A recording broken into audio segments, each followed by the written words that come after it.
Many will call Missouri's greatest feat the St. Louis Arch, but others will boast the wonder of its man-made farmland. The Little River Drainage District played an incredible role in making Missouri's southeasternmost counties the agricultural powerhouse we know them as today. The district's made up of 1,000 miles of ditches, 300 miles of levees. We have roughly 25,000 acres of detention basins, 6 main detention basins. We serve right around 4,000 different landowners. So what transformed the swamplands of southeast Missouri? Dustin says the Swamp Act of 1850 was a game changer, bringing once federally owned land into private hands.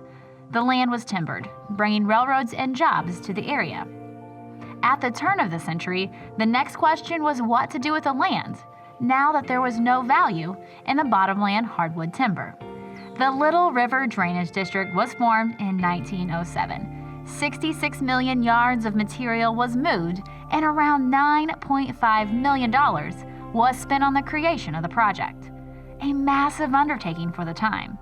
If water falls on the north side of this levee, it ends up in the channel itself, and about 8 miles from here, it ends up in the Mississippi River.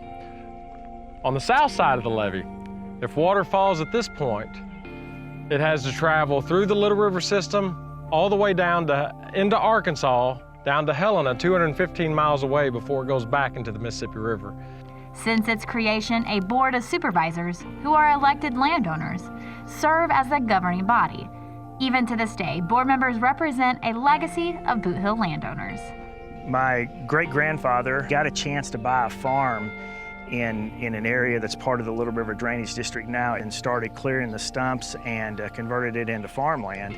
And there were many others that started that process about the same time.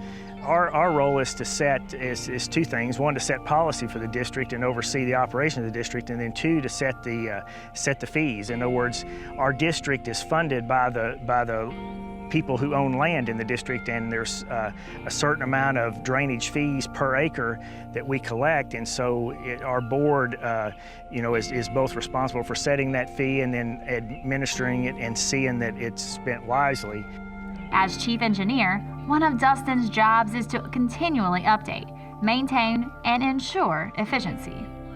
They can now use gravity to manage water levels and save landowners money.